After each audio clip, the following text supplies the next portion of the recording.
Fuiste título esta semana. Una frase tuya se replicó rápidamente en los portales. En ese contexto de la movilización te entrevistaron y dijiste: el presidente fue jefe de campaña de un espacio que sacó 4 puntos en la provincia de Buenos Aires. Lo dijiste en respuesta a una pregunta acerca de si ustedes, dado que no estaban de acuerdo en este momento con algunas políticas del gobierno, iban a abandonar esos espacios que tienen en el Estado. Y bueno, vos dijiste que la Cámpora y el kirchnerismo en general fue quien constituyó esta fuerza, y en ese relato dijiste esta frase, ¿no? El presidente fue jefe de campaña de un espacio que sacó 4 puntos en la provincia de Buenos Aires en el 2017. Es una frase muy fuerte, y cuando la escuché me quedé pensando, ¿por qué lo dijiste? ¿Te habías enojado por algo que había dicho o había hecho Alberto Fernández o algún dirigente de su entorno? No, mirá, porque me parece que se confunde todo y nos llevan a una encerrona, a un callejón sin salida, a una trampa, ¿no? Donde si opinás estás rompiendo la unidad, y si te quedas callado, digamos, finalmente no estás aportando a ese sano debate o esa pluralidad que teóricamente era uno de los ejes que el mismo Alberto siempre reivindicaba, y que muchos de los que se sumaron, porque la convocatoria que hizo Cristina en el 19 se sumaron muchos sectores que inclusive habían antagonizado con nosotros, para decirlo con claridad, inclusive querían verla a Cristina o presa o fuera del mapa político. Entonces me parece que nosotros tuvimos me parece que tanto ella y obviamente todos nosotros tuvimos la capacidad, la grandeza de dejar de lado esas contradicciones y poder construir un espacio común. Me parece que ahora, cuando ante la mínima discusión se trata de silenciar cualquier debate, y no van 2 días de gobierno, van más de 2 años, entonces han pasado un montón de cosas, se perdió una elección en el medio, hubo muchas decisiones de carácter unilateral, y bueno, lo de fondo fue como el pináculo, ¿no? de todo eso, pero también hay mucha operación de desgaste, mucha operación en off, que demuestra ingratitud, ¿no? Porque me parece que se termina llegando a la idea de que Cristina es el problema, y me parece que eso es muy, en principio es ingrato, obviamente, hacia quien generó y desarrolló las condiciones para que exista el frente.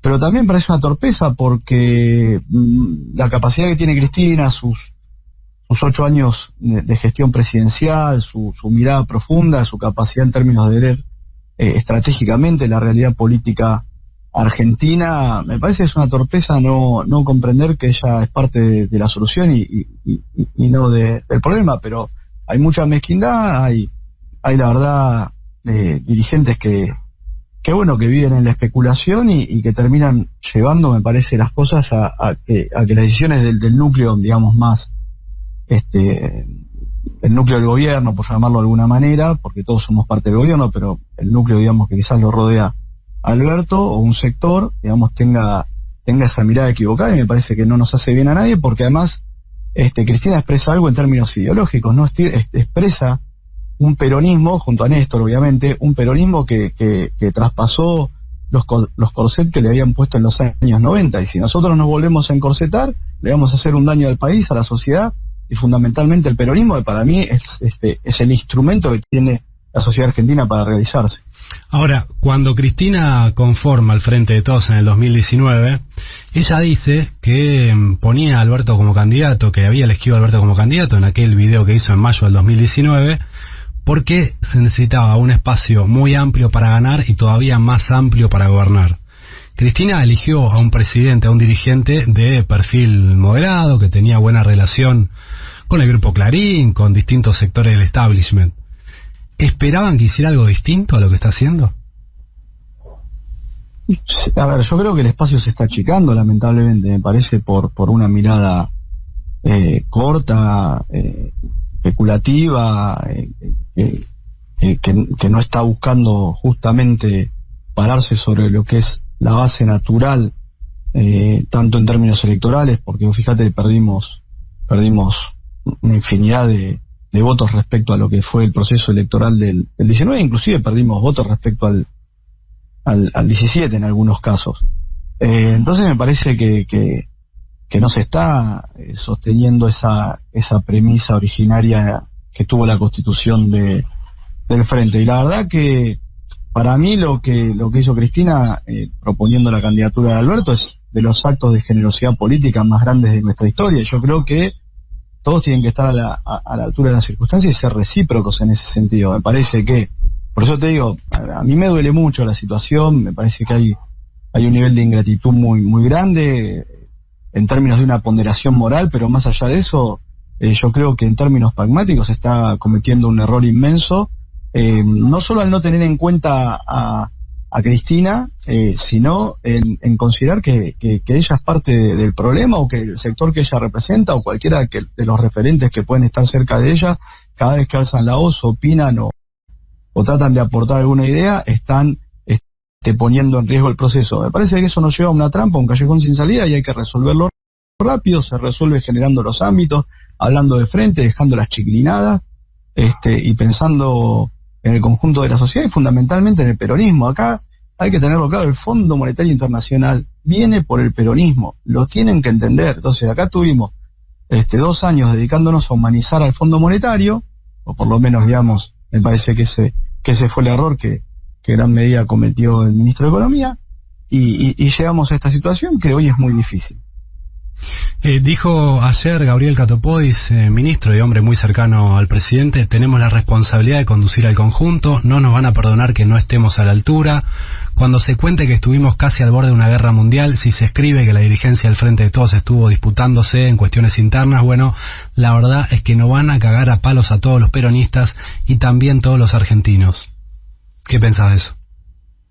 Por eso, con más razón, que ratifica lo que te vengo diciendo, que tenemos que estar a la altura de circunstancias, hay que tener grandeza, que tanto el presidente como sus laderos o sus personas de mayor confianza deben salir de ese laberinto en el que se metieron, respecto a creer que de repente el enemigo es Cristina o el sector que ella representa, y no aquellos que son los verdaderos enemigos, ¿no? El Fondo Monetario, los intereses externos, los intereses internos que también permanentemente han sido un cepo para el desarrollo de la democracia argentina, además recordándolo en esta fecha tan sensible para el conjunto de la sociedad. Entonces no hay que tenerle miedo al debate. Me parece que si la unidad se transforma en un cepo en términos de debate interno y de propuestas, ahí sí estamos en problema. Entonces tenemos que entender una unidad dinámica, que es uno de los elementos que nos llevó al gobierno, no es el único.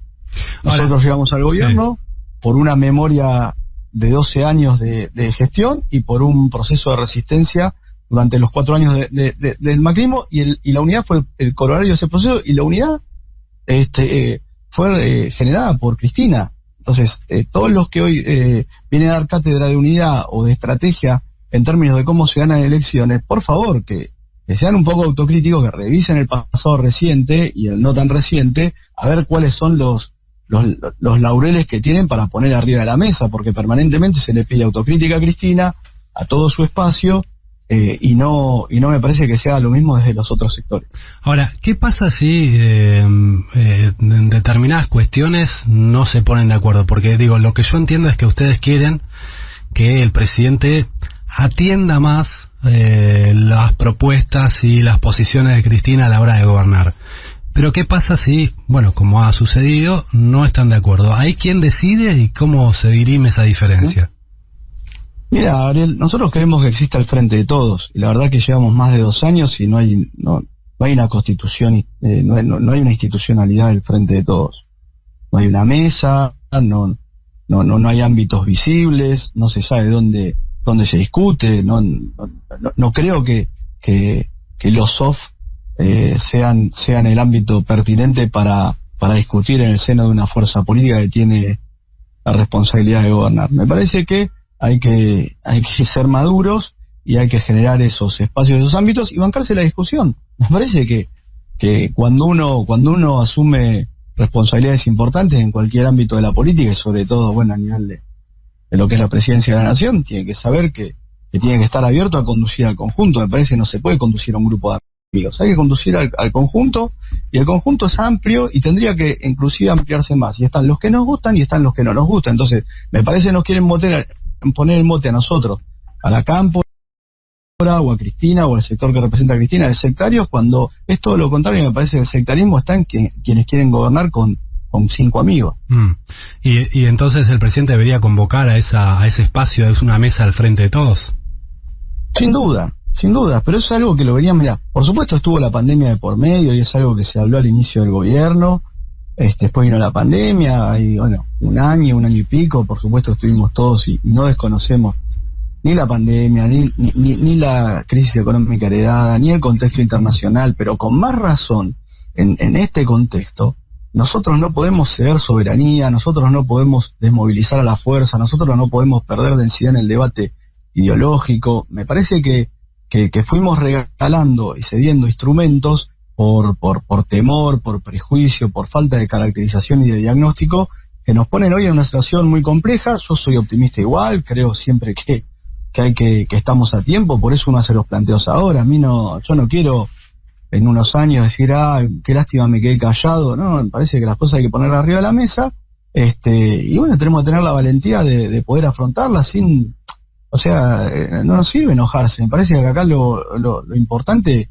es entender que más vale escuchar una opinión que no puede ser la que nos gusta, pero como siempre se le planteó a Cristina cuando fue presidente, ¿no? Porque ahora quizás lo que se rasgan las vestiduras, en aquel tiempo era todo, que no escucha, que el gobierno hegemónico, que se cerró sobre la Cámpora. Bueno, abrámonos. Si creímos que en su momento el error del gobierno de Cristina, sobre todo el segundo, fue cierta cerrazón, como se dijo, bueno, aprendamos en todo caso o seamos consecuentes con lo que se dijo en su momento, ¿no? Porque eran estos mismos que hoy están batiendo el parche con el tema de que no se puede opinar porque se hace un daño a la unidad o al proceso político. Yo creo todo lo contrario. Te va a preguntar Leandro Renú. ¿Qué haces? Sí. Buen día, ¿cómo te va? Te escuchaba recién hablando del tema vos dijiste concretamente que fue un error del ministro de Economía, Martín Guzmán, haber humanizado al Fondo Monetario Internacional 2 años. Si mal no recuerdo, si no me corregís. Y hay un debate en el frente de todos sobre la conducción de la economía política, que es claro, digamos, lo ha manifestado Cristina ya años atrás. Esa discusión puede derivar en una necesidad de que haya un cambio en el gabinete económico. Vos mencionaste a Guzmán en términos que son bastante duros, en el sentido de, bueno, es evidente que estuvo 2 años haciendo la tarea para el Fondo Monetario. ¿Qué sensación tenés respecto al ministro y al gabinete económico? No, yo ya lo he dicho en muchas ocasiones. A mí me parece que en su momento nos plantearon que el IFE no podía continuar porque eso se iba al dólar blue o a la inflación, y la verdad que seguimos una inflación muy alta, más alta, no fue de 30 puntos como se previó al inicio del año pasado, y no está el IFE, ¿no? Que hubiera sido una herramienta, un instrumento que naturalmente hubiera colaborado a transitar un contexto muy difícil. Te lo digo yo por mi responsabilidad. Esa ¿no? Es una decisión que tomó Guzmán. Según vos, es una decisión que tomó Guzmán, digamos, la de cortar el IFE y no tenerlo más. Y sin duda, sí, no, la definición, obviamente él es un ministro, pero él siempre estuvo en contra, y obviamente lo que nos planteaba es esto. Entonces, no voy a opinar de lo que va a pasar o tiene que pasar. Yo solamente digo que se perdió mucho tiempo, que no se convocó a la sociedad, que me parece que en la discusión con el Fondo Monetario, en el marco de una deuda absolutamente espuria, de una pandemia, teníamos todos los contextos para plantear la discusión de otra manera. Me parece, bueno, obviamente que claramente es notorio que a él le tocó conducir ese proceso. Nosotros claramente no compartimos cómo se desarrolló. Después, bueno, por supuesto, llegás al último momento y dices, bueno, no queda otra alternativa. Claro, pero ¿qué se hizo previamente? ¿Cómo se desarrolló ese proceso? Te pregunta Florencia Barragán. Sí, consultarte porque ahora, bueno, meterme más en el plano económico, se viene el mes de abril, se va a empezar a debatir el tema tarifas, el Ministerio de Economía quiere que en mayo o a más tardar junio se dé la actualización. Quería consultarte cuál es la postura de la Cámpora sobre la propuesta del gobierno para aumentar las tarifas, 20% para un sector, 42% para la clase media, media baja también, y luego, bueno, más de, no se sabe bien, pero va a ser más de 100% para los que se le quiten los subsidios. ¿Van a intentar frenar ese aumento desde el debate en las instituciones o mismo desde los puestos de poder que tiene la Cámpora en el sector energético? Mira, no conozco en detalle, bueno, sé que obviamente hay charlas, discusiones y demás, sería imprudente que yo opine porque no estoy abocado particularmente a ese sector. Hay otros compañeros obviamente que llevan, por supuesto que uno se va informando y demás, pero no estoy en el minuto a minuto, pero sí nuestro criterio general es conocido por todos. Obviamente sabemos lo que significaron las tarifas en el pasado, y desde ya que todo lo que tenga que ver con esas actualizaciones, desde mi punto de vista, tiene que ser acorde con la capacidad de ingresos que tiene el conjunto de nuestro pueblo. Me parece que estamos viendo en la Argentina, más allá de algunos datos, y hay que decirlo, ¿no? Porque no es que uno solamente mira cosas negativas, hay un montón de datos y señales positivas que tiene nuestra economía, pero también tenemos que poner en eje que el deterioro del poder adquisitivo es muy notorio. El deterioro, la caída del salario real en la Argentina no se detiene, y hoy tenemos un problema que no es que solamente los sectores postergados, los desocupados o los sectores, digamos, que están en algún tipo de precariedad en materias sociales tienen dificultad para llegar a fin de mes, sino que también los sectores asalariados están con dificultades porque obviamente encaramos una coyuntura muy difícil. Entonces hay que poner la mirada en eso. Me parece que hay que salir un poco de Twitter y empezar a mirar la realidad de frente porque está muy complicado. ¿Pero crees que más de un 40% de aumento de las tarifas para el grueso de la población es mucho en este contexto? Porque hablabas de que hasta los asalariados están con problemas. Exacto. Bueno, por eso es lo que te digo. No voy a decir yo el número porque hay otros compañeros y compañeras trabajando específicamente en este tema, pero lo que se defina tiene que ser acorde a lo que pueda soportar el bolsillo de nuestro pueblo. Y bueno, ya como te acabo de decir, la cosa viene muy complicada. Dicen en el gobierno, bueno, queremos dar vuelta a la página, la diferencia sobre el acuerdo con el fondo queremos dejarla atrás. A partir de ahora, ¿ustedes qué proponen que haga distinto concretamente, Alberto Fernández Cuervo? Para mí, gobernar con el conjunto del Frente de Todos y tratar de ampliar la convocatoria a más sectores. Me parece que hay que mirar de frente la realidad, no dejarse engañar por cantos de sirenas de los obsecuentes de turno o de las conveniencias del poder económico, que por supuesto siempre suelen presentar escenarios que están distantes de la realidad, y encarar ese debate conjunto.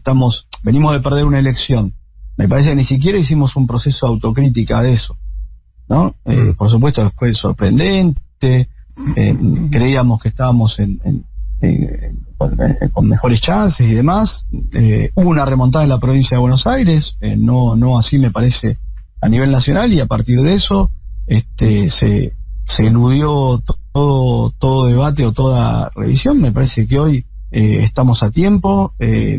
Me parece obviamente que lo importante es el 2022, poder tomar las medidas, poder darle a mayor capacidad de gestión al gobierno, poder hacer parte a todo el frente, no solo en puestos en el Ejecutivo, sino en la discusión política, porque acá el frente se constituyó no para repartir 3-4 ravioles en el Estado, ravioles digo, no, para la gente por ahí no sabe, que digamos 3 áreas, digamos, en el Estado, sino para poder discutir la política de su conjunto y que todos nos sintamos parte.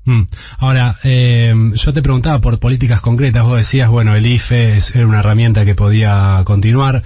¿En este momento sería deseable un ingreso universal, como proponen algunos sectores? Sí, a ver, esto lo venimos diciendo hace mucho tiempo. Hay que ver después la denominación, la forma, obviamente. Hay mucho debate epistemológico, te diría, casi detrás de un tipo de medida como esa, pero sí, sin duda que hay diversas propuestas, y evidentemente hay un sector de la sociedad que cuando hay una reactivación económica en un proceso, digamos, como el que arrastramos, por supuesto que no es inmediata la recomposición del empleo, y hay sectores, por supuesto, que van a tardar más en incorporarse, y hay que tener una política de contención para millones de personas que bueno, están pasando dificultades muy grandes. Yo creo que tranquilamente se podría haber adaptado el IFE, me parece que el IFE fue un acierto del gobierno, no sé por qué, cómo, quién le dijo a Alberto que eso no servía más, o bueno, entiendo que como te decía antes, por lo que tuvimos acceso en su momento, que había explicaciones vinculadas a la inflación, al aumento del dólar y demás, bueno, pero ya está. Ahora, bueno, podemos pensar en algún otro instrumento, y propuestas hay un montón. Vuelvo a esa pregunta que disparó tu respuesta, que fue hoy estamos con dificultades financieras, claramente, ¿no? Tenemos otro contexto financiero, posacuerdo, claramente. Pero vos hoy repondrías el IFE. Por eso te digo, en aquel momento teníamos un contexto y tenemos otro, repito, o sea, creo que como se denomine, se requiere un instrumento para transitar esta emergencia social que vive la Argentina, porque nosotros salimos de alguna manera, ¿no?, de la pandemia o de la crisis de carácter más sanitario, pero la emergencia social sigue latente. Vuelvo a la pregunta que disparó tu respuesta, que fue título esta semana. Ustedes dicen, nosotros no nos vamos a ir de un gobierno que ayudamos a constituir. Ahora, si ustedes... es nuestro gobierno. Sí. Es nuestro gobierno. Sí. Ahora, si ustedes lo caracterizan como un gobierno que ajustó y que va a seguir ajustando, si continúa por este rumbo, ¿no? Como un gobierno que se quedó en silencio cuando atacaron a piedrazos el despacho de la vicepresidenta. Ahí también hay una pregunta de pero ¿hasta cuándo van a seguir en un gobierno que ustedes caracterizan de esta manera? Bueno, es parte de la puja, obviamente, cuando se constituye un frente con sectores que quizás venían de diferencia, claramente hay que encontrar los mecanismos para resolverlo. Hay un montón de coincidencias desde ya, pero también hay un conjunto de diferencias que hay que encontrar los mecanismos para poder saldarlas. Cuando se constituye un frente, claramente no todos vamos a pensar igual, pero si los temas en los cuales tenemos matices o diferencias son muy agudos, es un problema. Entonces me parece que no pueden profundizarse esas tensiones sin que se encuentren los mecanismos para tratar de generar el mayor nivel de síntesis, y eso es lo que se está planteando. Hay algo que me desconcierta un poco, que es el papel que está jugando Eduardo Guado de Pedro, el ministro del Interior, porque en este momento, bueno, vos estás siendo muy crítico de algunas decisiones del presidente, del rumbo del gobierno. Claro, él tiene otra responsabilidad institucional, pero a la vez él dijo que el acuerdo con el Fondo Monetario Internacional nos salvaba de una catástrofe en lo inmediato y que era el principio de una solución. ¿Cómo hay que interpretar esas declaraciones? Mira, como te lo decía antes, nosotros tenemos claro que llegado a este momento y en estas circunstancias, obviamente, inclusive, bueno, con la manera en que se precipitó el acuerdo, porque no fue un escenario elegido, ¿no? Claramente, por el propio presidente, entiendo yo. Entonces, lo que por ahí estamos planteando es cómo fue la génesis que nos llevó a llegar a esta situación. Entonces, sí, por supuesto, hay mucho cuestionamiento, pero bueno, ahora se oponen y no hay otra alternativa. Sí, claro, perfecto, pero ¿cómo llegamos hasta acá? Entonces, hay una posibilidad lógicamente, como te lo decía, llegado a esta situación, seguramente muchos sectores entienden que no hay otra alternativa. Tampoco nosotros queremos dejar de lado el planteo o la discusión o el debate de cómo llegamos hasta acá para no repetir esto en 3 meses o en 6 meses o en un año, porque creemos justamente y tenemos la expectativa de que hay que modificar muchas cosas para resolver los problemas que tiene día a día a la gente, centralmente, pero también para, en términos pragmáticos, tener una expectativa electoral en el 2023. Pero en el fondo de la cuestión, ¿Guado piensa lo mismo que vos? Como organización, obviamente, nosotros tenemos una posición, después, por supuesto, cada uno tiene su lugar o sus responsabilidades y sus circunstancias. Pero discutimos, obviamente, después, por supuesto, cada uno tiene sus tareas, su perfil y sus posicionamientos más particulares. Te hago una por sí o por no, a ver si te animás. Axel Kicillof, ¿hubiese negociado mejor este acuerdo con el fondo? Creo que sin duda, para mí sin duda. Bien. Sin duda. Y para cerrar, dijo el Chino Navarro que quizás que estás enojado porque a San Lorenzo le va mal. No estoy enojado, al contrario. No es un tema de enojo o estado de ánimo, estoy preocupado. Creo que hay que recuperar el espíritu original. Creo que necesitamos el Alberto previo a las PASO del 19. Me parece que después hay una situación a partir del resultado y de cómo de alguna manera los oropeles, ¿no?, de la cercanía del poder y ciertos escenarios que se fueron configurando, inclusive con un alza de la imagen positiva al principio del gobierno, por ahí generan contextos que acercan la tentación de creer que esto no se construyó entre todos, sino que se construyó desde una parte y que hay gente que se la sobra, creyó, o que resta, o que no sirve. ¿Cómo? ¿Se la creyó, decís, Alberto? Y hay contextos que te pueden llevar a esa situación, entonces me parece que hay que recuperar el espíritu original y por ahí salir de esa idea de que acá no, el problema es el kirchnerismo, el problema es Cristina, el problema es el problema es el otro, o de especular y jugar todo el día a la linterna a ver cómo digamos, a partir de una coyuntura positiva nos apropiamos, o sea, alguien se apropia de un espacio que es el conjunto. Bueno, muchísimas gracias, más de media hora de nota. Muchísimas gracias. Te tiré un montón de cosas. Hay un montón de títulos, sí. ¿Cómo andan Cristina y Fidel? Bien. Bueno. Cristina está en lo de los abuelos, que están viendo ahora a almorzar. Los hijos del cuerpo. Estoy. Bien. Fidelito está acá jugando con sus autitos. Bueno, abrazo grande. Bueno, abrazo para ustedes.